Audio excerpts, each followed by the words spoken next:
Imagine for a second, right, that you could boost the power output of a massive, multi-million-dollar wind farm by 15%. Okay, that's a huge jump. Right. But here's the catch. You aren't allowed to build a single new turbine. You can't, install larger blades, and you can't lay any new cables. So no physical changes at all. Exactly zero. You have Yeah. to generate that extra power using nothing but a completely invisible software update. I mean, it sounds like a physics-breaking magic trick. It totally does, but it is actually happening right now, and it's just one piece of a massive shift in how we, interact with technology. Yeah, it's wild. So, welcome to our deep dive into the AI News Digest from May 31st, 2026.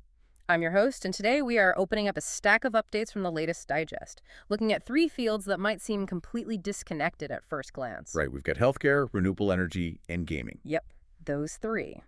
But the mission of today's deep dive is to show how AI is rapidly evolving, right? From a passive data processor into an active, real-time optimizer in basically every facet of human life. Exactly. I'm glad to Yeah. be here to break this down with you. When you look at these updates side by side, the through line becomes incredibly clear. Yeah. We are watching artificial intelligence evolve from a system that passively processes our data like, think of a highly efficient filing clerk, Uh-huh. into an active optimizer. And for you listening right now, the reason you really need to care about this is that we have moved way past those distant theoretical sci-fi conversations. Oh, absolutely. This is happening today. Right. These are immediate statistical leaps happening on the ground. The algorithms we are going to talk about today are going to directly impact your future doctor visits. They'll fundamentally change your energy bills too. Yeah, and they are even going to redefine how you spend your weekend downtime. Seeing these seemingly disparate sources together lets us step back and look at the broader mechanism, I think. We are taking the exact same mathematical principles and applying them to microscopic human biology and planetary weather systems and human psychology. Okay, let's unpack this. Let's do it. Our first stop on this optimization journey takes us inward, specifically into the realm of healthcare and medical imaging. Right, the oncology update. Yeah. The digest highlights a new AI system deploying deep learning algorithms to analyze medical images for early-stage cancer detection.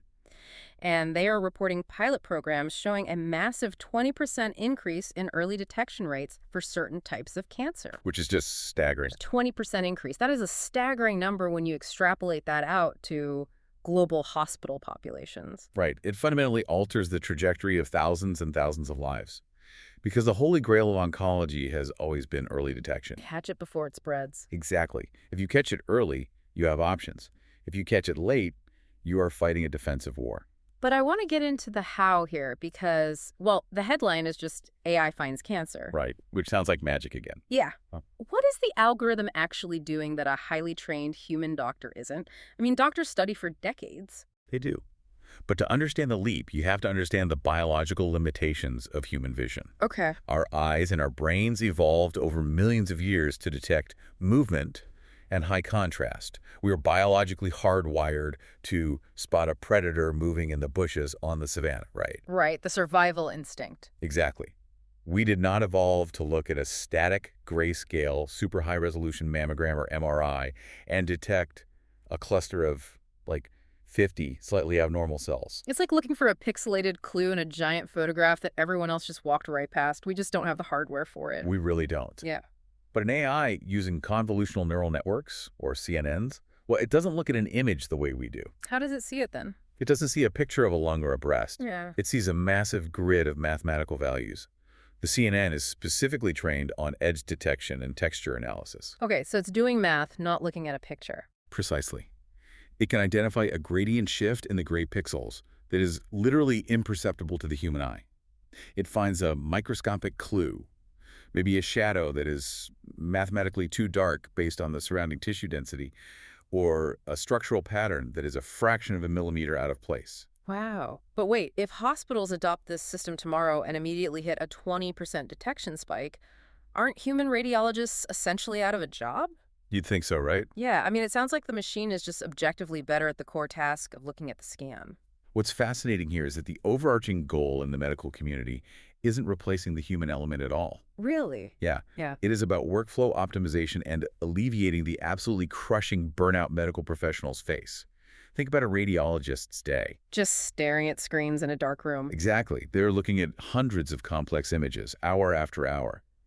Eye fatigue is a documented physiological limitation. Oh, sure. A human doctor gets tired at 4:00 p.m. on a Friday. Their contrast sensitivity actually drops. Because they're just exhausted. Right. But the AI never gets tired. Its contrast sensitivity at 4:00 p.m. on Friday is identical to 8:00 a.m. on Monday. So the AI acts as the ultimate filter, doing the exhausting foundational sweep. It does the pixel-by-pixel heavy lifting and flags the anomalies. Then the human radiologist steps in. Okay, so they're still in the loop. Very much so. But they step in not as the initial data gatherer, but as the final, critical decision maker. They take that flagged anomaly and synthesize it with things the AI cannot fully contextualize. Like what? Like the patient's holistic medical history, their lifestyle factors, their genetic markers, maybe their family history. The human doctor elevates the raw mathematical output into a true medical strategy. So you are taking the most tedious, error-prone part of the job and handing it to a machine that doesn't suffer from biological fatigue? Exactly. It allows the doctor to actually be a doctor, rather than just a human magnifying glass. And this pushes the entire paradigm of medicine from reactive to proactive. Instead of treating a disease that has already established a stronghold in the body, we are optimizing the timeline. Right. So doctors can intervene before the disease even has the chance to threaten the patient's life. That is incredible. So we've seen how AI acts as a micro-optimizer, looking inward at our biology to secure our individual health. Yes. But this exact same mathematical principle, finding invisible patterns in massive oceans of chaotic data, is now being pointed outward at the environment. Because, well, individual health doesn't mean much if the planet's ecosystem is collapsing. Oh, absolutely. You certainly can't maintain a healthy population on a sick planet. The applications have to scale. Which brings us back to the hook from the beginning, the energy sector update in the digest. Right. A leading tech company is deploying AI-powered predictive analytics to optimize the efficiency of existing wind farms. And they are seeing a boost in energy productivity of up to 15%. 15% more clean energy pulled out of thin air using the exact same physical infrastructure. Here's where it gets really interesting. The how behind this completely bypasses physical engineering. They aren't building bigger towers. The turbines are the exact same ones that have been sitting in the field for a decade. I'm trying to visualize this right. It's not just a software update that makes the blades spin faster like a fan because they rely on the wind. You can't just command the wind to blow harder. Exactly. It reminds me of sailing. If you have an amateur sailor, they just hold the sail rigid and let the wind push them. Just kind of hanging on for dear life. Yeah, exactly. But a team of expert sailors is constantly adjusting the trim of the sail. They're looking out at the ripples on the water, they're reading the weather, and adjusting their canvas a fraction of a degree to catch a gust of wind perfectly before it even hits the boat. That is a brilliant way to conceptualize it. If we connect this to the bigger picture, it addresses the fundamental flaw of renewable energy, which is chaos. Chaos. Yeah. The wind is inherently chaotic. It changes direction, it drops off, it surges unpredictably. Traditionally, wind turbines have been somewhat static. Just pointing in one general direction, more or less. They're designed to capture wind reasonably well across a broad range of average conditions. They have basic sensors, sure, but they are fundamentally reactive. Okay, so the wind hits, and then they react. Right. A gust of wind hits, the sensor registers a change, and the turbine eventually adjusts its pitch or yaw to catch up. They are essentially dumb machines just taking whatever the weather throws at them. Yes, and by the time they react, they've already missed the optimal window for energy capture. But the AI overlay changes this from a reactive posture to a proactive one. How does it do that? The system is plugged into predictive meteorological models. He's reading LiDAR sensors that are scanning the atmosphere miles upwind. Oh, wow. Miles away. Yes. The AI knows the exact velocity, density, and direction of a gust of wind several minutes before it ever physically touches the turbine blades. So it's adjusting the trim of the sail before the wind arrives. Exactly. It uses yaw control to pivot the massive nacelle at the top of the tower, and it pitches the angle of the individual blades by precise microdegrees. That's amazing. It calculates the aerodynamics so perfectly that when that chaotic gust finally arrives, the turbine is already in the mathematically optimal position to extract the maximum amount of kinetic energy. Wow. It turns a static field of metal towers into a highly dynamic reactive organism that basically breathes with the weather. It's squeezing efficiency out of the margins. And as the world desperately grapples with climate change, I mean, this feels like a massive paradigm shift. Has to be. We can't always just manufacture more hardware to solve the problem. Building new turbines requires mining raw materials, shipping massive parts across oceans, pouring concrete, all of which create a heavy carbon footprint. Exactly. Squeezing 15% more clean energy out of the grid we already have, purely by making the management of that grid more intelligent, is a non-negotiable step towards sustainability. Yeah. It is the ultimate application of working smarter, not harder, on a planetary scale. Okay, we've established a clear trajectory here. I think so. We have AI optimizing our biological survival at the cellular level. We have it optimizing our environmental sustainability at the atmospheric level. But once those base layers of survival and sustainability are secured, we move up the hierarchy of human needs. Right. What do we do with our time when we aren't fighting disease or, fighting for energy? We want to experience things, we want to play, we want to create, and we want to be entertained. Which perfectly sets up the third major update in the digest. AI is moving aggressively into our creative personal spaces. The gaming update. This is a fun one. Yeah. A major gaming company has just introduced a feature that personalizes narrative storylines in real time, based entirely on player behavior. This represents a tectonic shift in how we understand media consumption. It completely blurs the line between the creator and the audience. So the digest explains that the system is constantly analyzing how you interact with the game world. Right. It tracks your choices, sure, but also your micro behaviors. Like, do you rush into a room aggressively or do you sneak around the edges? Do you check every corner for loot? Exactly. Do you spend extra time reading lore in a library or do you just skip the dialogue entirely? Most people skip it. Yeah, guilty. But the AI takes all of this behavioral data and adapts the storyline, the challenges, and even the personalities of the non-playable characters in real time. It's incredible. But I'm struggling to understand how a game codes for infinite storylines without breaking.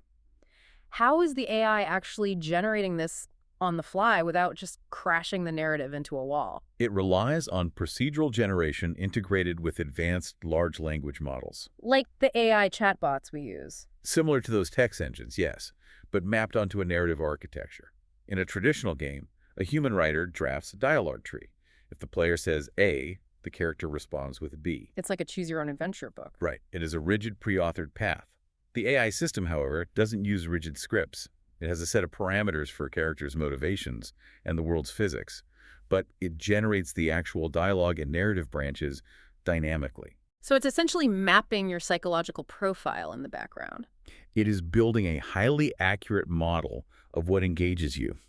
If it notices your heart rate or controller inputs spike during stealth sequences, it will procedurally generate more stealth-based narrative tension. Wow. It ensures you are constantly operating right at the edge of your specific engagement threshold. So what does this all mean for the culture of entertainment? Yeah, Because one of the greatest things about art, whether it's games, movies, or books, is the shared cultural experience. The community aspect. Right. Think about the water cooler effect. I come into the office and I say, can you believe what happened to that character on that show last night? And we bond over that exact same emotional journey. Yes. If a game adapts perfectly to my specific behavior and gives me a completely unique, hyper-personalized story, don't we lose that shared experience? It's a valid concern. If my game decides to make the king the villain because I play aggressively, and your game makes the king a tragic hero because you play diplomatically, we aren't even experiencing the same piece of art anymore. This raises an important question about the tension between hyper-personalization and communal experience. It can definitely feel isolating if you view it through the lens of traditional broadcast media. Where one signal goes out to millions. Where one signal goes out to millions of identical receivers, yes. Right. Feels like we retreat into our own perfectly tailored echo chambers. But the communal conversation doesn't disappear. It just evolves. Instead of discussing a static piece of art that we both passively consumed, the water cooler conversation shifts. How so? It becomes, wait, in your playthrough, the king became the villain? How did you trigger that? What behavioral choices did you make to push him over the edge? Oh, I see. We are no longer discussing the author's choices. We're discussing our own individual psychologies and how the digital world mirrored us. The game becomes a mirror. You are no longer just consuming a locked-in story written by a team in a studio 3 years ago. You are actively co-authoring a fresh adventure alongside an intelligent system. That is wild to think about. It fundamentally changes the relationship from consumption to collaboration, and the replay value is practically infinite. Because it's never the same game twice. Exactly. You can finish the narrative, realize you only experienced the world as it responded to your aggressive tendencies, and then start over with a diplomatic approach to see an entirely newly generated political landscape. Which ties this entire digest together so cleanly. Let's synthesize the journey we've just taken. Let's do it. We started with a 20% bump in early-stage cancer detection because a neural network can analyze the microscopic gradients of our biology way better than human eyes. Alleviating physician burnout and pushing us toward proactive medicine. Then we zoomed out to the atmosphere, where predictive analytics are generating a 15% efficiency boost in wind energy, reading weather models miles upwind to adjust turbine blades before a gust even hits. Turning static infrastructure into a dynamic organism. And finally, we zoom right down into our living rooms, where procedural generation and behavioral mapping are co-authoring infinitely personalized digital stories. Yeah. The unifying theme running through all of this is that AI has crossed a threshold. It is no longer just a tool sitting on a desk waiting for you to type in a prompt. It is an optimizing engine woven directly into the fabric of daily life. For you, the listener, the ultimate takeaway is that the future of your health, your environment, and your entertainment is incredibly intelligent, and it is actively reshaping your world right now. Today. Yes. It is tracking anomalies in the hospital, it is pitching blades on the power grid, and it is rewriting dialogue in your console today. It is truly staggering to step back and look at the sheer scale of that optimization. It really is. But before we wrap up, I want to leave you with a final thought to mull over. Okay. We've talked extensively today about how incredible it is that these algorithms can perfectly optimize our lives by anticipating our every need and behavior. We've built systems that are incredibly good at reading us. They map our biology, our energy consumption, and our psychology. But here is the lingering question. If a system becomes perfectly designed to anticipate and respond to your behavior, at what point does it cross the line from merely responding to you to actively shaping your behavior? Oh, wow. Think about that personalized video game. If the AI knows your psychological profile better than you do, and it knows exactly which narrative levers to pull to keep you engaged and playing for just one more hour, who is really controlling the narrative? Are you making the choices, or is the algorithm just brilliantly guiding you? Right, guiding you down a path it engineered to keep you hooked. Are we using the tool to shape our experience, or is the tool shaping us? That's a heavy thought. Think about standing outside and looking up at a clear night sky. It looks static and predictable. But imagine pulling down a special, intelligent filter over your eyes that suddenly reveals all the invisible connections, the gravitational pulls, the solar winds, the dark matter. It's an incredible optimization of reality. But as we increasingly rely on this intelligent filter to navigate our health, our planet, and our play, we have to remember to occasionally ask ourselves, are we choosing what to look at through the filter, or is the filter subtly telling us where to look? A phenomenal question to leave hanging in the air. It is a lot to process. Thank you so much for joining us for today's deep dive into the May 31st AI News Digest. As always, stay curious, keep exploring, and we will catch you on the next one.